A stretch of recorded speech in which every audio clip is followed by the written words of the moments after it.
Hello guys, in today's video I will be showing you how to fix Chatgpt cannot load in problem. So the answer is easy, just go to the settings and then scroll down to the apps section and then go to the search and search Chatgpt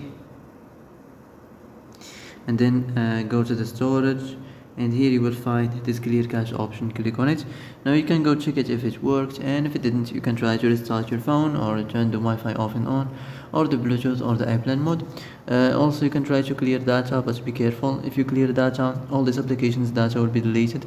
This includes all files, the settings, the accounts, the databases, etc. So be careful if you want to clear your data.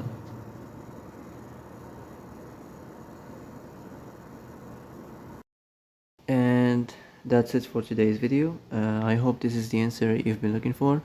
If you like this video, don't forget to like and subscribe, and see you in the next video. Thanks for watching.